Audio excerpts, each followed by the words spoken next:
My name is Martine Jean. I came from Haiti. I've been here for four years, and it's been a great time. Hi, my name is Heidi Cham. I came from Taiwan. My name is Jihan, and I am from Turkey. My name is Clara Rodriguez. I'm from Bangladesh. My name is Jack, and I'm from Poland. I came from Dominican Republic, and I'm from Honduras. I came from Philippines. I'm from Bangladesh. I'm from China. I come from Colombia. And I'm from Russia. I'm from Pakistan. From Argentina. Romania. Ecuador. Brazil. Korea. Puerto Rico. Hong Kong. Afghanistan. El Salvador. Say goodbye to your family, your homeland and your friends. A new day, a new part of life begins. Living on an airplane to see the land of dreams. Traveling through the clouds to a haze of lights below. Images like postcards, different city scenes, wondering how to fit into the flow. Say goodbye to your family, your homeland and your friends. A new day, a new place, a new part of life begins. Say goodbye to your family, your homeland and your friends. A new day, a new part of life begins. A new day, a new part of life begins.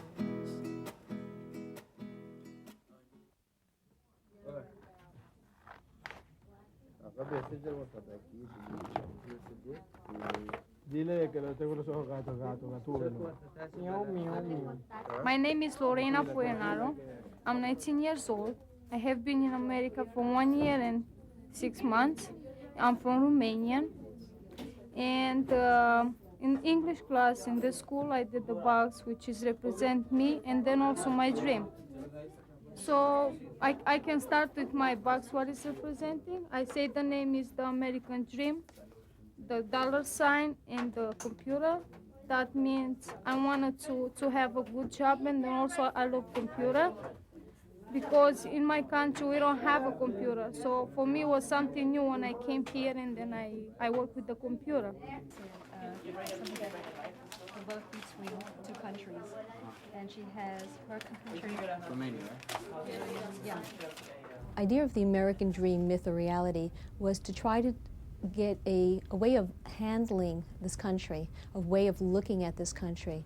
They talk about their own immigrant experience, what it was like leaving their country, arriving at this country, what are their dreams, hopes, aspirations.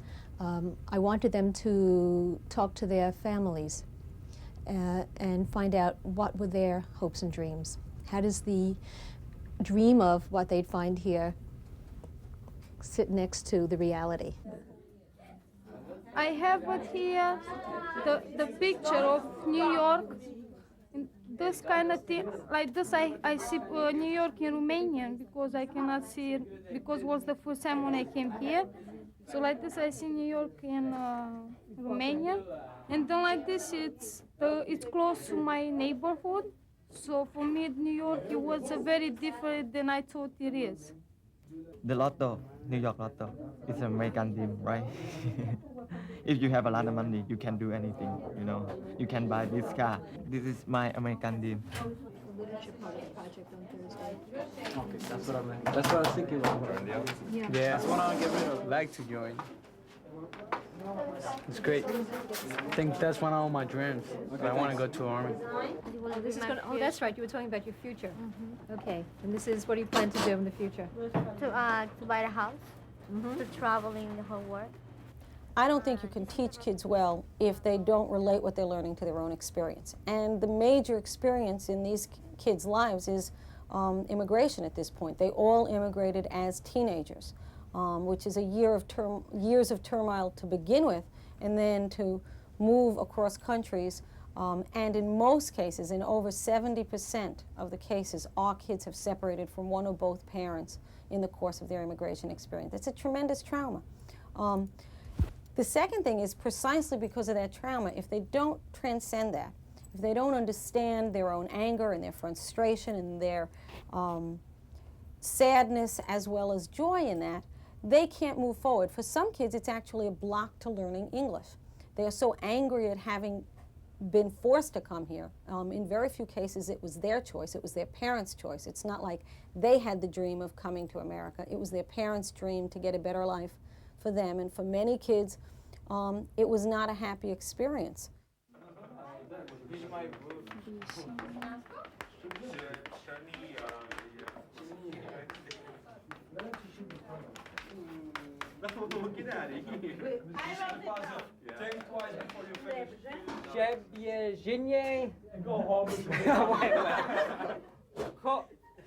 Coach, Bishme, Vuchenye. How's that? No good?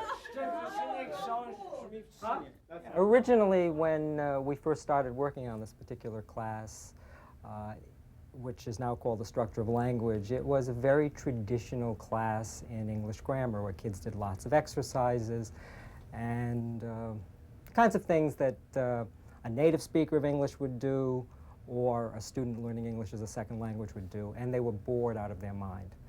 I have a real interest in linguistics and contemporary grammatical models and that sort of thing, so when I took it over, I decided, well, let's see, these kids can do physics, they can do advanced mathematics, why can't they try their hand at contemporary linguistics and see what they can do? And I thought the only way to do this is to capitalize on the information that they've already got, which is a lot of native language proficiency. So I told them that I would help them to learn or help them to figure out the structures of English if they would agree to try to figure out how the same structures work in their own language. In Urdu. Wait until they're ready. Please.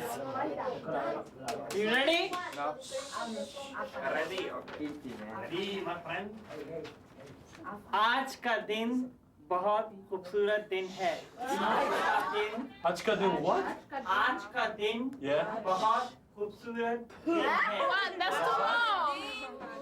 Rather than looking at bilingualism as just using your first language to learn history and mathematics and so on and so forth, we basically say you use your first language to help you in everything, and that is including the learning of English. And Peter Piper picked a peck of picked peppers. If Peter Piper picked a peck of pickled peppers, where's the peck of pickled peppers? Peter Piper picked. All right, not bad. Oh, man. Okay, can you give us the tongue twister in Chinese? Let me sing. 和尚端汤汤上塔，塔滑汤洒汤烫塔。 All right, sir, give us one in Thai. In Thai เธอไปแล้วก็เริ่มจะฟุ้งซ่านยุ่งอยู่คนเดียวจนวิ่งไป8 ด้านอย่าไปถามก็ไม่เชื่อ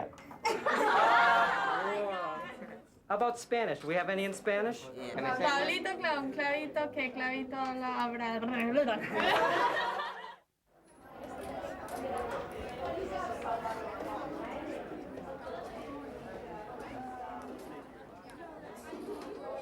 I want you to get into groups of your own choosing, of any size, and then just kind of take your chairs and move them so that you are together in a circle with the people in your group. Remember, they can be any size and, you know, anyone that you want to be with. So, any questions? On your mark, get set, go!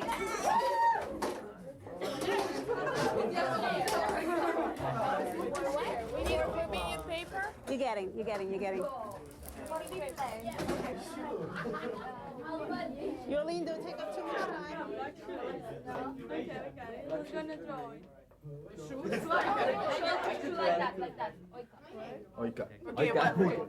What's that? How did you decide that you wanted to choose this particular group? This is not necessarily who's good, who's bad, but just take a look at the makeup of your group. We are Hispanics. Say that with pride. We are Hispanics. Not to brag or anything, but like my friends here just say we're the best mixed. Well, not sort of because we don't have any Latinos, but if you look at it this way, we have a lot of different kinds of groups, of ethnic groups in our group. Because, you know, before we start the group, we said, like, oh my God, we're Hispanic. What is this? So someone said, like, oh, we should call an Asian. But we saw, like, oh, Chinese. So we're like, okay, they're over there in this group. So, you know, let's just say like that. I was planning to go over there, you know, but then, you know, I'm okay here. This group is predominantly European. This group is predominantly Hispanic. Is that necessarily bad? I mean, you're acting as though you did something wrong. As a matter of fact, Doogie said over here that his group's probably the best because it was the most integrated. No, that's not true. It's not true. Then tell me what is true. When you said it right, everyone just go into a group, no matter what, just go into a group, right? You didn't say make sure it has like people from different countries. You didn't say make sure it's from different backgrounds, whatever.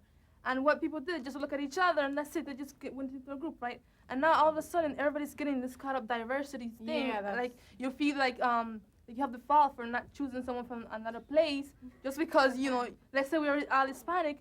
I didn't say let's all Hispanic come together. I just look at the people and we just eye contact, and that was it, you know. There's another thing. There's another thing. Sometimes when you get when somebody starts talking to people from other countries or like that, our own groups start to reject us.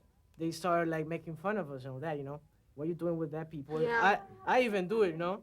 I do remember 2 years ago, at the beginning it was very quiet and very Chinese, you know.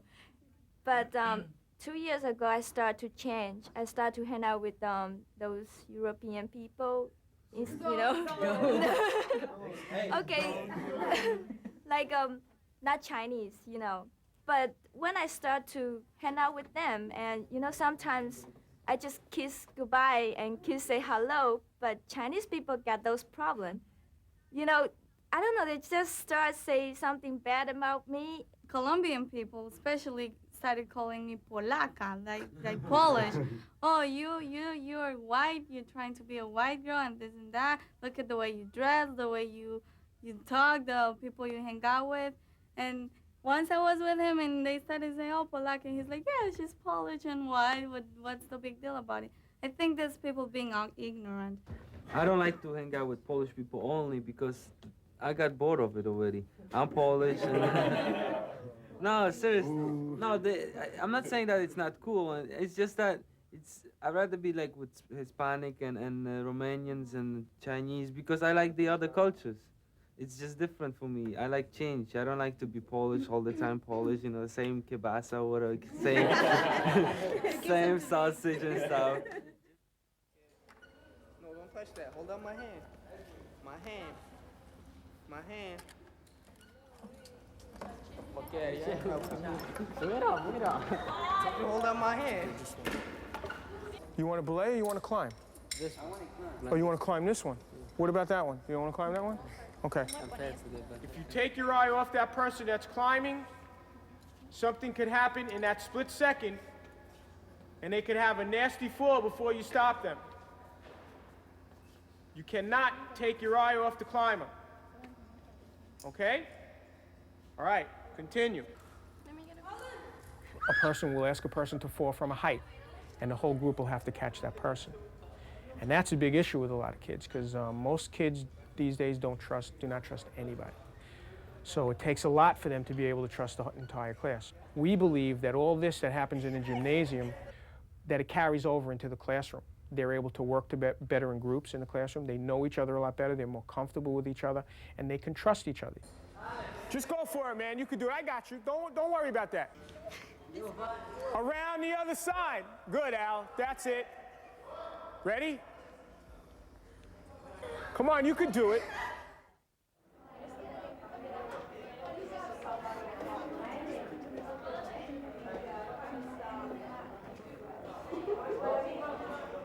So let's see where everybody's sitting today.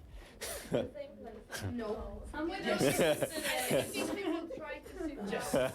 You did a good job of making us angry, and I think I was angry, not because of the culture and stuff.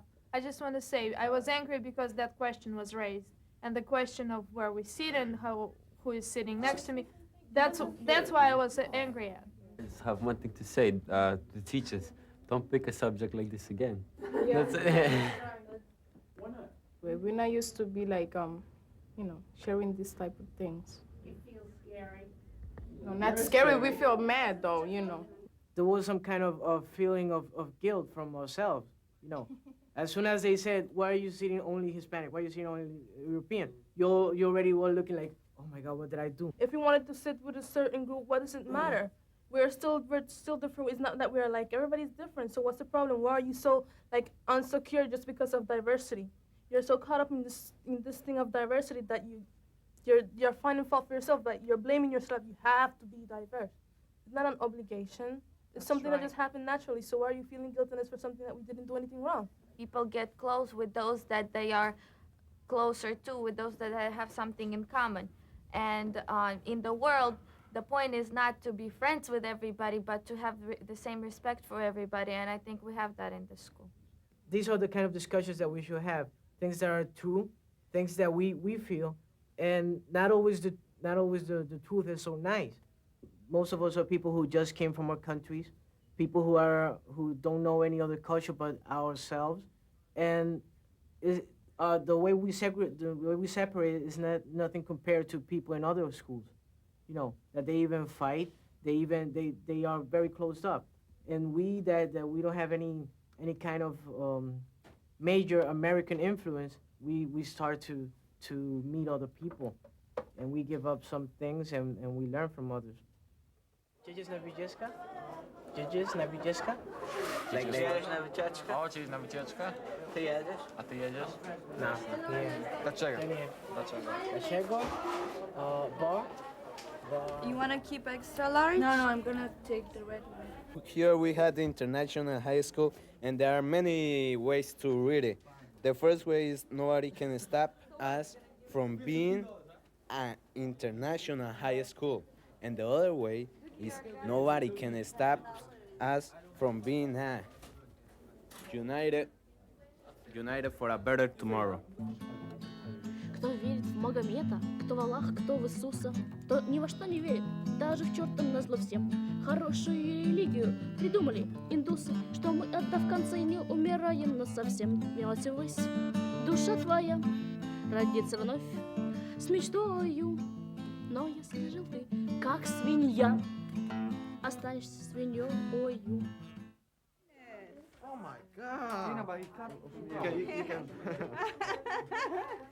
Hey, minus. All right. Now let's see our. I think it's very, very important for immigrants to learn about American history in the way that we are teaching it, so that they can really have an understanding of how did we come to society as we know it today. We were looking at the struggle for equality for all people within this country, multicultural, the history of the cultures of the different people, the dignity of the different people. And the dilemma is that this is an ongoing struggle for everyone to be included. Who will be the conscience of America? That's really the idea of the song that they wrote, The Conscience of America, that it's very easy to forget and to just take care of number one unless we really act as a conscience for each other. Different answers. Can you blame us if we're still confused?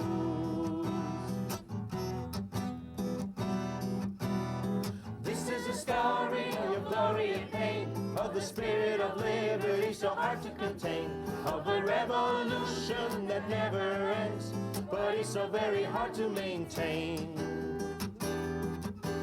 We've come to America, we thought we got fame, but we ended up with nothing to gain. Now we fight for our rights, so our lives will change, but the memory of injustice will always remain.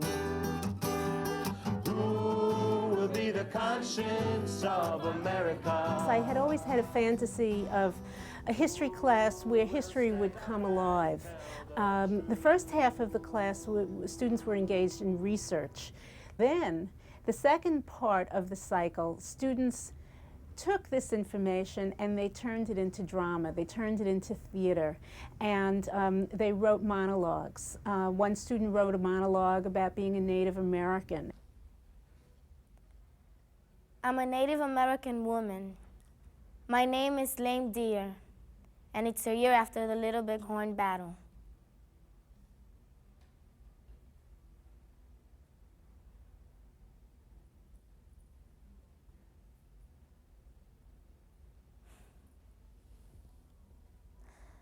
No. I can't stop it. I can't get it out of my mind. I still see the bodies laying on the ground with blood all over them. I still see the women running, screaming for their lives, trying to save their children. And the poor little babies, not even knowing what was going on. Huge horses rushing at me. No!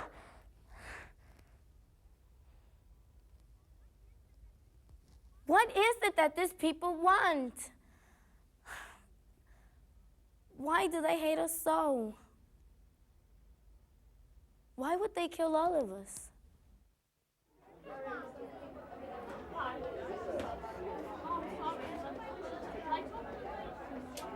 What's America? Is America a big bowl of soup full of all these different cultures, people from all over the world, and they become American? Or It's a salad is it a salad? Put it that way, it's the two things together. Participation in government, PIG,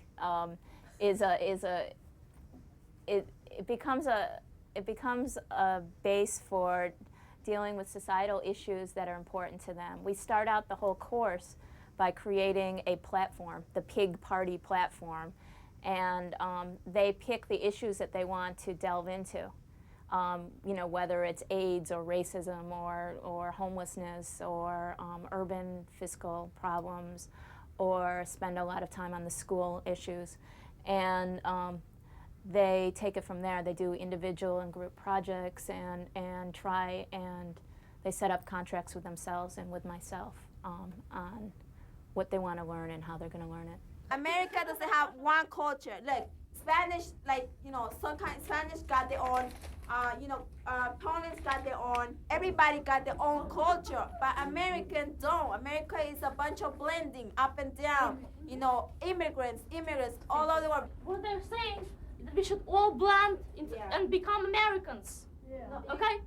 I'm saying that we should all be different. I'm Russian, you're Spanish, right? But we are loyal to Americans, and we do respect because we live here. You're respected. I think that if you want to be the same way that you are all the time, not to forget about your own culture, what you do is stay in your country. That's the only way you're going to remember. And if you want to come to America, America is here for everybody to blend in together if you want to. If you don't, you stick with your own people. That's right. That's right. So you're saying that you came here, you don't speak Polish, you don't read Polish books, you don't have Polish friends? No. The students sometimes are, that's all they want to talk about is other people's, is their cultures, and they're always making comparisons and disagreeing with each other, and I often think that they tend to be generalists, and they look for like not generalists but universalists, and they look for like a universal truth, and that's why they are always they love talking and feeling each other out for it, but they kind of go around in circles sometimes because they're trying to find one single truth, and they get frustrated because they can't find one answer. Wait, chill out. Calm down. This is, calm down. All right. First of all, you can have both of them, I mean, if you're going to have a child, you still could teach them your values, your culture. If they want to learn from somebody else's culture, it's fine. Look at the school. It's a good example. We learn from each other. I certainly hope that we are creating a new kind of American. In our school, both in the classroom and in the hallways, what we try to do is we try to afford our students positive experiences with people from other groups. The students come in reflecting all the various prejudices of the larger society, and as well they should, they are part of that society, and also their own lack of experience with other groups. And then what we try to do here in this school is, by having them working in groups, by having them share their cultures, by having them run for student government as part of multi-ethnic slates. What we try to have them do is to get to know each other as human beings, so that they can get past, well, I speak this language and you speak that language, but they can learn that language itself doesn't have to be a barrier.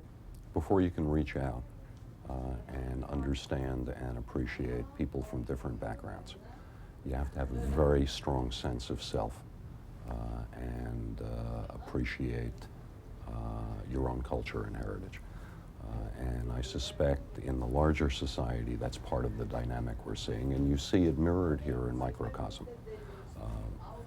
While students do in fact develop multicultural awareness and appreciation, as you walk through the school, you can see small groups of students from the same background hanging around together,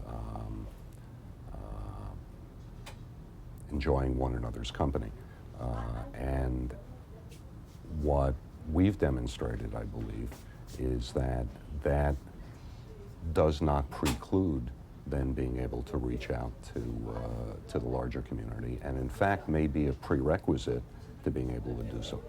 Probably our kids are more citizens of the world by the time they graduate here, because not only are they dealing with looking closely at the piece of the world that they know best, the countries that they've come from, and looking at how that is reflected back into their American experience, and they're always comparing and contrasting, then looking at where they're going to go after this experience, that also is unusual.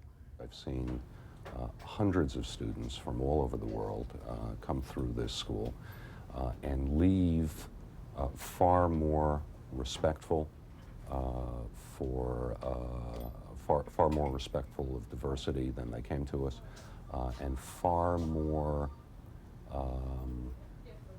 appreciative both of the unique contributions they can make and those that others from different backgrounds can make.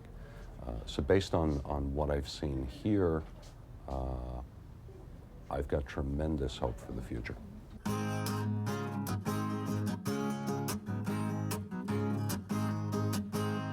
Change is coming, can't avoid it, it's happening every day.